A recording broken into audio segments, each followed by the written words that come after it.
With the Chargers out of the playoff picture, the best thing that can happen for them is to lose the rest of their games. And if they do, there's a shot they get a top 5 pick. You are Locked On Chargers, your daily podcast on the Los Angeles Chargers. Part of the Locked On Podcast Network. Your team every day.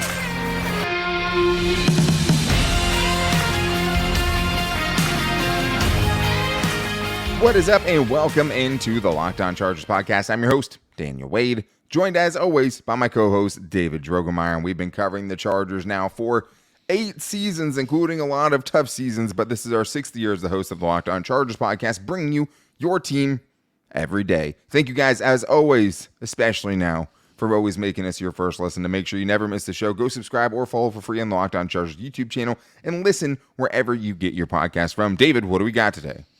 Well, Daniel, we got to get into our buy or sells, and unfortunately, we got to talk about something I really, honestly hate, and that is the prospects of the Chargers tanking and losing all of their games and trying to get the best pick possible. And then I think it's also important now that the Chargers entertain the possibility of letting all of their younger players go out there and show what they can do.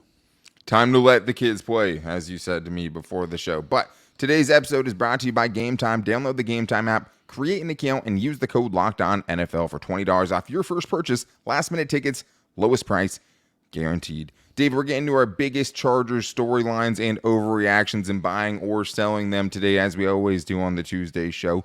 Short week this week. We're going to have a crossover Thursday, the day of the game this week, so things are going to be a little bit different. But right now, the best thing for the Chargers to do is probably lose all their games. Like, tanking has a negative connotation too. I'm not saying, hey, don't play your players and just sit everyone, right, or anything along those lines, but like, this is the buy or sell. I mean, the best thing that can happen for the Chargers the rest of the season is for them to lose every single one of the games they have left. As much as I hate it, Daniel, and I really do, I hate the prospect of losing your games and tanking, but the fact of the matter is there's no good that could come from the Chargers winning any of their games at this point. I mean, now it's all about eyes to the future, trying to tear this thing down and have as much ammo as you possibly can. So the way that the Chargers can do that is by losing their games, getting the best pick that they possibly can in each round, and be able to restock their team with as many high-value round picks as they can get. Absolutely. I mean, best case scenario, you stay competitive, and keep games close, and you end up losing them, right? Like, I mean, I think honestly, like the Justin Herbert, understanding that it's almost 100% going to fully recover and there's no going to be any lasting effects as long as they don't rush him back onto the field, could be a blessing in disguise, man. Like, truly, because like, you can't tank for reasons of, okay, the players know, and that's like just a terrible thing to have in a locker room, is like team that doesn't feel like you're actually going out there and trying to win games. Like, that's a, hush hush kind of on the low type of thing. But right, with Easton Stick, they could kind of just luck out into losing the rest of their games. And we'll talk about if Stick could mess up and actually win one of these games that are coming up the last 4 weeks of the season. But you're eliminated from the playoff race. You're 3 games under 500. This is what Daniel Popper talked about last night in his Athletic article that you guys should check out. Kind of similar to the tone we had on yesterday's show, which is just like, the goal for the Chargers now should be to make their organization as attractive as possible, and that means a healthy Herbert, and that means maximizing draft capital, right? Maximizing draft capital means getting the best draft pick that you can possibly get. Like, the worst thing to be is what we saw the Chargers be for far too long, which is a 9-8 team that picks 19th. A lot of the blue chip players are gone at that point, and every once in a while a Derwin James will fall into your lap, but like, look at the late picks the Chargers have made. The Jerry Tillerys of the world, the Zion Johnsons this year, obviously. Quentin Johnston very early on those guys, obviously. But, like, you're better. I mean, look at Joe Burrow, right? He gets hurt for a season. They're terrible. They go get Jamar Chase, right? Yeah. Like, the only reason they got Jamar Chase is because Joe Burrow got hurt, and they basically tanked the rest of the season. Like, that is the best case scenario for the Chargers right now. And I think it's about how high could they go up. Right now, they have the 10th pick in the draft, even after Monday's results, which were hugely beneficial. Thank you to the Titans, right? Thank you to the Giants for pulling off some upsets on Monday Night Football. That helps the Chargers. And this buy or sell is this, David. The Chargers will end up with a top 5 pick in the 2024 NFL draft. Yeah, as awesome, as just having that asset would be, I personally am going to sell it. I think there's just way too many things that need to go absolutely perfect right now at this juncture with 4 games remaining for the Chargers to end up with the top 5 pick. I mean, there's a lot of teams bunched up that have, that 5-8 record, but just looking at the records and the opponents lined up for the, the teams that are in front and, next to the Chargers in the draft list, I think most of those teams are going to lose out. I don't think that things are going to break perfectly for the Chargers to make it to the top 5. And hey, that's not the worst thing in the world. Obviously, you want to be able to get the best talent that you're not saying it can't get better than 10, right? Yeah, like, it can get better. You're saying you don't think it's going to get to top 5. No, yeah, I don't think that there's really any way that it's going to get to top 5. Can I see a 7? Can I see a 6? Yeah, I could probably see that. I just don't see there being a top 5 pick there. Yeah, it'll be close, I think, and I think it starts with assuming they're going to lose the rest of their games, right? And that's not a certain, at this point, but it's hard to imagine they're going to beat the Broncos, obviously, right? Given the fact that you had to play in Denver and you just lost to them. Still don't think they're going to beat the Chiefs, given how, defensively they looked in the last game against them. The second half, notwithstanding. And also the Bills, who just beat the Chiefs. The Raiders, I think, is going to be the closest one that could mess this thing up potentially, and we'll talk about if Easton Stick can find a way to pull that one off coming up later. But, I'm going to buy it, and this is why, David. The Chargers currently hold the 10th overall pick. This is the stupid thing me and you were talking about. You get punished for your strength of schedule. So there's 5 teams that have 5-8 records right now, right? And the Chargers have the last of all of those teams. That is the bad thing. There's actually 6 teams. The Bears, the Raiders, the Jets, the Titans, and the Giants all right now are 5-8 after the Titans and the Giants somehow won on Monday Night Football, right? The Chargers are still the 10th pick, even though they have the same record as all those teams, because the Chargers' strength of schedule is tougher. What kind of world does that make sense that you actually get a worse pick because you had to go up against tougher teams that season, right? That makes no sense as far as who gets, the higher pick if you all have the same record. I think that's stupid. But why is that part of the criteria though? That's the part I don't understand. It shouldn't why be does the that first factor one. In? It definitely shouldn't be, if you want to go to head to head it should be first. Like the 7th or 8th thing. Head to head first, yeah. And if I beat you, I should get the pick. You know what I mean? If you wanted that first, that's fine. But you need basically 5 of those teams to lose, right? Or 6 of those teams to lose. So the Titans potentially get this week the Texans without CJ Stroud. The Giants have won 3 in a row. They have the Saints, the Rams, and the Eagles twice. So they're losing to the Eagles twice, but they could pull off, the Saints or the Rams, sure. Chicago, 5-8, has the Browns, the Falcons, who are the Cardinals, who are worse than them, and then they have the Packers, right? There's definitely could be a 1 win in there, because that's all you need. If all of those teams win 1 of those 4 games they have left, you're a top 5 pick, and that's what it's going to take. Or the Cardinals or the Commanders end up winning 2 games. You also have a situation where the Jets are playing the Commanders, so one of those teams is either going to tie you or get worse than you. So they might mess around and actually get a top 5 pick, and maybe then Marvin Harrison Jr. becomes somewhat of an option, right, to at least go up and potentially try to get.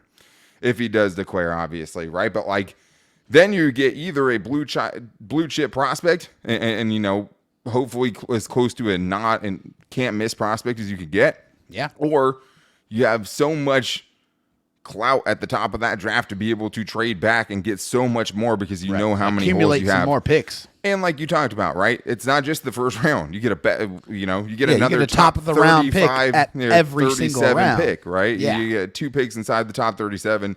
You get multiple picks, 3 picks inside the top 70, right? So that's all the incentive I need. And at this point, there's really nothing else for them to gain. But what could change that? What if Justin Herbert comes back, right? What if Easton Stick messes around and wins a game? We're going to get into all that coming up right after this. Buying tickets to your favorite events shouldn't be stressful, and Game Time is the app that you guys need so you never have to worry about that again. Because with Game Time, you can go to whatever event that you want to, music, comedy, theater, and of course, sports. And if you're tired of football, don't worry. You can go to a basketball game. You can go to a hockey game. I understand being sick of football at the moment, especially for Chargers fans. But the great news is, if you go to Game Time, you know you're getting the best price because the Game Time guarantee means you'll always get the best price. If you find the tickets in the same section and row for less, Game Time will credit you 110% of the difference. It's the fastest growing ticketing app in the country for a reason, and you also get images of your seat before you buy so you know exactly what you're going to see and you can envision yourself taking it in. So make sure you guys download the Game Time app, create an account, and use the code LOCKEDONNFL for $20 off your first purchase so you can take the guesswork out of buying tickets. Terms apply. Again, create an account, redeem the code LOCKEDONNFL, LOCKEDON NFL for $20 off. Download the Game Time app today. Last minute tickets, lowest price, guaranteed. I also need to tell you guys that on this show we get into a lot of in-depth analysis and takes. Well, let me give you my hottest take of the day, and it's that the best lineup in LA right now is the auto loans at Logix. They start off from the top with my favorites, the proven and dependable new and used vehicle loans. You can count on these guys to give you low rates and save you big time bucks. Who doesn't love saving money? Next up, they've got an exciting new rookie sensation in their electric vehicle loans with super low rates and flexible payment terms. Rounding out their lineup, they've got auto refinancing loans and lease buyout loans. With these guys, you could lower your monthly payments and get on the road to owning your car faster. Look, I know it's a hot take, but seriously, no one can beat the lineup at Logix. Visit your local Logix branch right here in LA and the surrounding area and let one of their amazing team members help you, or just apply online in minutes at logicbanking.com//car. That's LOGIXbanking.com/car. All right, David, well, let's get back into this Chargers buy or sell. And we talked about, hey, it's nice to think about what the Chargers could do with a top 5 draft pick and how nice it would be to, be able to scout some players for the Chargers where we're not just automatically knocking off like 10 guys because we know they're not going to make it to the Chargers at 22, right? Or whatever the pick is.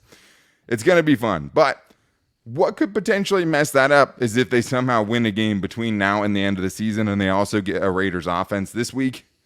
That I don't know if you guys watched the last game between the Raiders and the Vikings, but it was one of the worst games that you're ever going to watch, and they got shut out. And they lost Justin Herbert 3-0. And the Chargers defense, of course, is actually playing pretty well. So that leads me and begs this question, I think, David, is what's going to happen with Easton Stick on Thursday night? Because ESPN did say that Herbert is expected to be out for Thursday. So at least, maybe he comes back. But it looks like it's Easton on Thursday night. So this is the buy or sell here, David. The Chargers will win a game with Easton Stick at quarterback. Yeah, as detrimental as it probably will be, I do think that Easton Stick will win one game. So I am going to buy it. That one game he is going to win is probably going to be the next game that the Chargers play against the Raiders. You brought it up. The Raiders' offense has looked atrocious. They have not been able to do anything. Their defense is, what they are. I mean, they got Max Crosby and then a bunch of nobodies. So I think, honestly, just looking at the remaining schedule, I think, you pick any of those 4 games, the highest likelihood for the Chargers to get a win in their next 4 games is their next game against the Raiders, because the Bills, the Broncos, the Chiefs, it seems pretty hard to think that the Chargers are going to be able to pull off one of those. Now, obviously, the Chargers always tend to do everything we don't want them to do, so there is a high likelihood that could rear its ugly head as well. But just looking at it, just analytically, more than likely, their best chance at getting a win is this Thursday against the Raiders. It is. I mean, this is what they have left, right? I mean, you have this week against the Raiders on Thursday Night Football. Then you get the Bills. Then you get the Broncos in Denver, and then you have the last week at home against the Chiefs in Week 18. Maybe the Chiefs don't have anything to play for, but with where they're at in the season I was about to say, the way they're playing, who knows? Increasingly unlikely, considering I think they're a game ahead of the Broncos at this point, and that's where we go to yesterday. We talked to you about this missing a golden opportunity, right? Like that's why it sucks. I'm gonna sell it. Maybe it's hopeful, wishful thinking. I'm going to sell that they're going to win a game with Easton Stick. I think more likely is, you're going to realize how much this team is going to miss Justin Herbert. That's just my, where I think you're going to see. I mean, you're gonna miss Justin Herbert regardless. Right, but what I'm saying though is like I think it's gonna look a lot. I mean, man, like there's people literally saying, "Oh, well, look, the offense is fixed because they scored 1 out of the 6 drives that Easton Stick was in the game." So, like, obviously No. the Chargers are worse without Justin Herbert, but I think the Easton Stick games are going to be less about us praising Easton Stick and more of us being, "Hey, this is why Justin Herbert is great. Don't ever doubt him again. Shut your mouth when you're talking about him." Right? Like that's what I feel like the feeling is going to be. So. I think you're Thursday's right. the best chance. He did lead a touchdown drive against the Broncos. I think he showed questionable pocket presence, which is likely going to lead to some turnovers. I'd like to see him use his legs more because that is something definitely. where you think he is an athlete. He can run. Yeah, that is a plus for him for sure. But the other thing that could ruin the Chargers tank is if their quarterback comes back, and it still doesn't feel like that's entirely impossible. So the buy or sell is this, David. Justin Herbert will play in another game in 2023.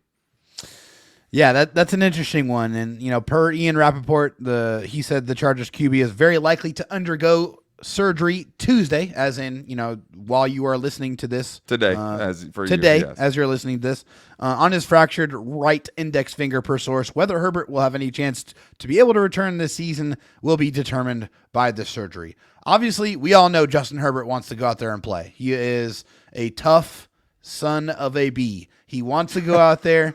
He wants to do everything he can to play, but the Chargers should protect him and not allow him to play. Ultimately, I think with a fracture on his right, throwing hand, I don't feel like there's any chance that Justin Herbert is going to play. He should not play. I am going to sell the fact that he is going to come back this season. It's just best for the Chargers organization as a whole. I'm selling it to, and Dave, watch your language, you son of a bee. I mean, couldn't have gone Philip Rivers, son of a gun there. I think you got caught. You're right. Like, you're right. hey, I'm sorry. This is a family program. I got to channel my inner Philip Rivers. Brandon Staley said that Herbert was going to see a couple of hand specialists today. He said he's as tough as they come. We're going to make sure that whatever it is, we're going to do what's best for Justin long term. And if that's the case, though, just say he's not going to play because there's no way you're going to tell me that him playing this season, if he plays any snap this season, is best for him long term. So tell me he's just not going to play because you're not going to risk it, right? Like, it would be so dumb. There's no point in it. And, okay, Brandon Staley, like, everyone thinks about the Jacksonville game, right, is like the big thing that looms over Brandon Staley's head. Yeah. I think too often we forget about what happened right before that, which is Brandon Staley playing his players in a meaningless Week 18 game, having Mike Williams get hurt, having a total reverse effect because they ended up getting spanked by the Broncos in that last game after they fired Nathaniel Hackett anyways. Yeah. And yes, they still came out and put up 27, right? Like, they got out to as hard of a start as they possibly could have in that game.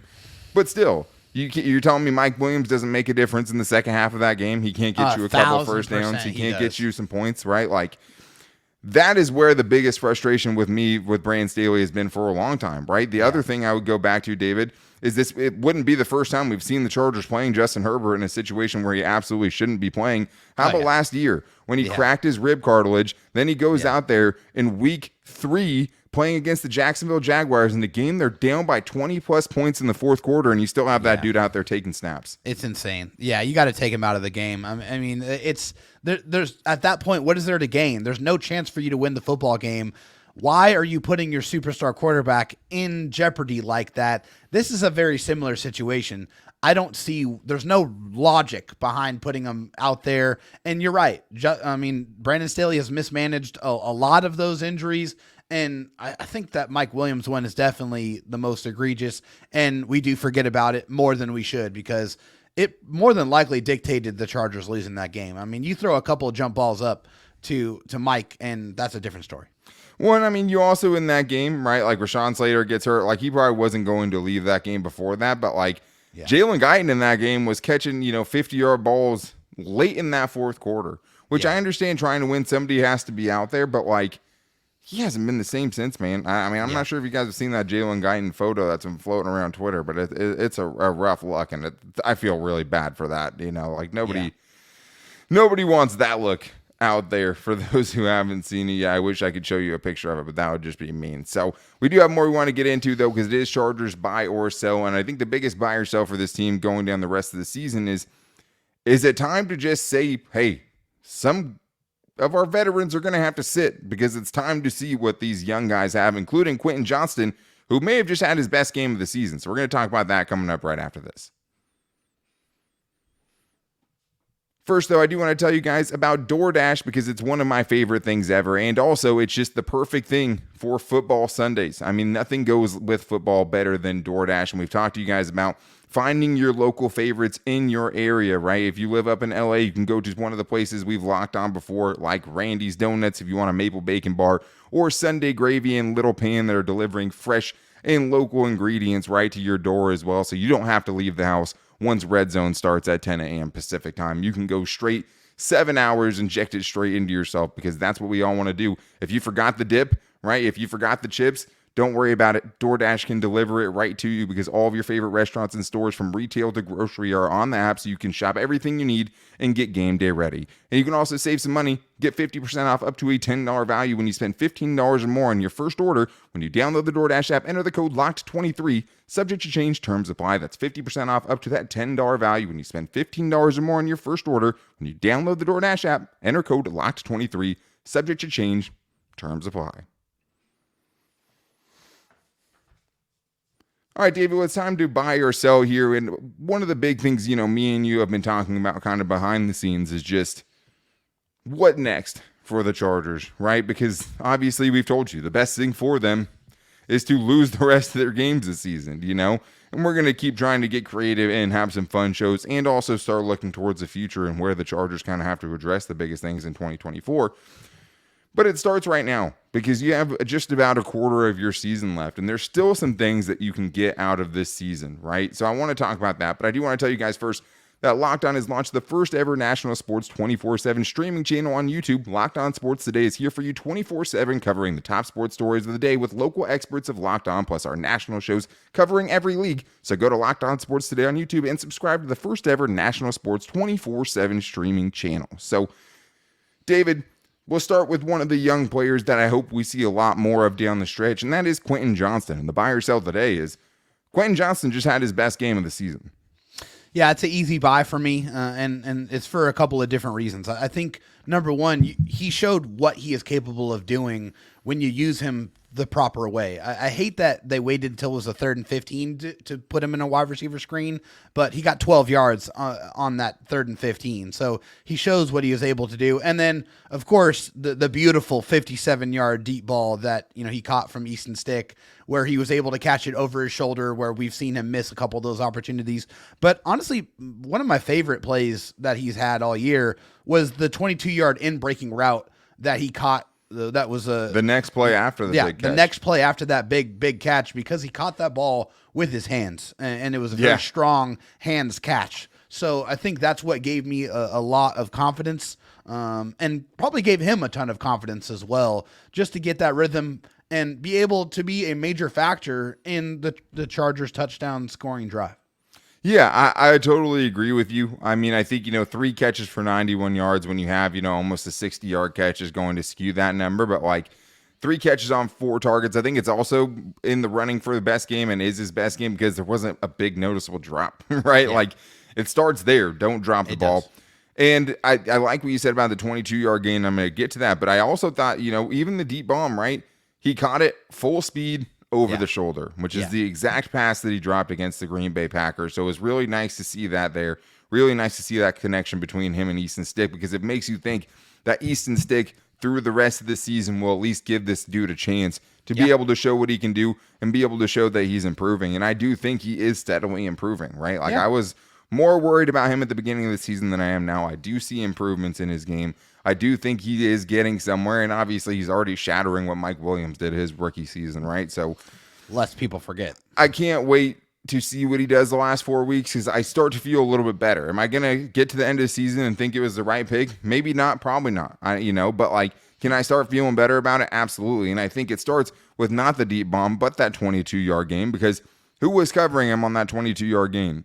Patrick Surtain II, one of the best corners in the entire NFL, and he broke that route off right in front of him, created space, and got 7 or 8 yards after the catch, which is exactly what you want him to do. That's the most encouraging sign for me. But as a whole, David, the youth movement has to happen. And I mean, the buy or sell is this, and I know we're both going to buy it. And it's hey, The rest of this season is for evaluating young players. Yeah, that's a buy. I mean, you have to see what you have in these young guys, considering, the positions that they play and the contracts that are expiring in those position groups. Like, for example, Isaiah Spiller. Yeah. I want to see a lot more Isaiah Spiller these last 4 games. And I liked what I saw in this last game where he was actually active. He had, 4 runs that were 4 yards or more. At a 5-yard run, a 6-yard run, a 4-yard run, and another 5-yard run. The average doesn't look great because he had a no gain and a negative yard run. But, yeah. I mean, I saw some things that I liked. I mean, he's at least falling forward. He's being physical. He's getting, some consistent yardage. So that's definitely, what I want to see. I want to see all of these young kids get more opportunities to show whether they are going to be a part of the future or they're going to be replaced. Yeah, and especially because he's the only guy on the roster in 2024, right? Like you said, Exactly. like Austin Eckler's not going to be back more than likely. Josh Kelly, I think the thing with Josh Kelly is, yeah, you could want to see more of him, and I get that, but he's also a free agent in 2024, and he's had 97 carries this year, and his average 3.9 yards per carry, even with, basically a 50-yard run in there. So it's like, we've seen it. We have such a smaller sample size of Isaiah Spiller. We need to see more of that. And I also want to see more of Tito Ogbonnia, who I believe missed the last game with an injury, so hopefully he can be back this week. And yeah, you might say, hey, well, you don't want Herbert to play. Tito Ogbonnia, it's different because you don't know what you have there yet, right? Yeah. Got a really serious injury as a rookie, has come back and only played in 5 games this season. I want to see more from him because it's going to give you much more flexibility with guys like Austin Johnson, going to be a free agent.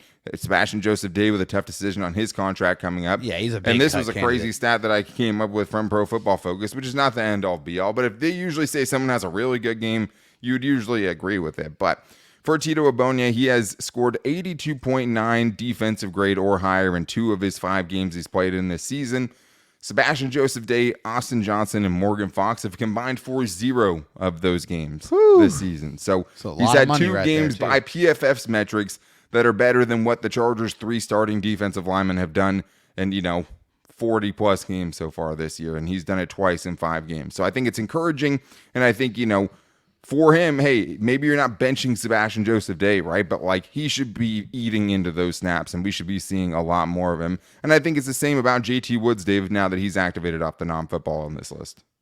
Yeah, definitely. JT Woods was brought in to be that kind of partner for Derwin James. And, Alohi Gilman, who is his running mate right now, is in the final year of his contract. So, I mean, you got to know what JT Woods is. You got to know what that looks like next to Derwin James because you need to know if that is the guy that really pairs well with his skill set. I mean, and even really just sub packages if you need to, Yeah. right? Like I think for him and Deion Henley, are they going to usurp completely Kenneth Murray or Eric Kendricks or Alohi Gilman, right? Probably not. But at this point, those young dudes should at least be getting some sub packages and building packages for some of these young players to see what they have. Yeah, I mean, I was really excited from what I saw from Deion Henley, and I love the instincts and I love the ability. I feel like that guy could have made an impact on the defense this year. And I'm kind of sad that he was kind of relegated to only being a special teamer because I feel like that dude can really play. I think he has some real skills to be able to show. And I want to see it because, I mean, there's going to be a lot of turnover in that linebacker room. Like you said, K9 is a free agent. Eric Kendricks is maybe a cut candidate. So I would like to see what he brings to the table and if he can impact it. I mean, I know he's going to be a part of the future, but I want to see a little glimpse of that right now. Well, the thing is, especially with Deion Henley, is hey, if he is going to be a starter next year and you are going to have him take over, and it's going to be probably a new coaching staff, who knows how they feel about Eric Kendricks or Kenneth Murray, right? Or Deion Henley in this case, because they weren't the ones that scouted him and drafted him, right? Yeah. The thing is why not deal with his growing pains in a season that doesn't matter? Because I think with Deion Henley, there are going to be some growing pains. With JT Woods, there are going to be some growing pains. But guess what? If they mess something up, you have a little bit better of an idea of how they are as a player. You're getting, them some tough lessons that are going to help them going forward. And you're also losing more games because of it, which is not the worst thing in the world, as we've told you already, right? So, that's where it's at. And I think, the rest of the season, we will get into the future and draft targets and stuff like that, even while the season's going, because that's where we're at, right? And I think we're also going to start tailoring our keys for success around young players, right? And how the Chargers can feature some of these guys in these games that they are better off if they lose, because that's what where the focus of this season should be at this point, right? Evaluating what you have, seeing how much you could salvage after the, the huge rebuild, right, or reload that's coming in 2024, which we'll get more into. But that's going to wrap things up for today's show. Make sure you guys are back here with maybe some sort of quasi keys for success show, since it is a Thursday night football game this week. We will have crossover Thursday on Thursday, obviously. So make sure you guys don't miss it by subscribing or following for free on the Locked On Chargers YouTube channel and listening wherever you get your podcast from. You can also hit us up at Locked On LAC on Twitter to follow us there and find the show there, as well as on Instagram at Locked On Chargers and our Locked On Chargers Facebook page. You can find me on Twitter at Dan Talk Sports and David Drogemeyer on Twitter at DroTalkSD. And we will be back with you guys tomorrow with a keys for success. So, and what we're looking for in these games down the stretch, especially because it's still family, trust, respect. So if they are going to win a game, I'd rather it be against the hated Raiders. But we'll be back with you guys tomorrow as always. Until then, take it easy and go Bolts.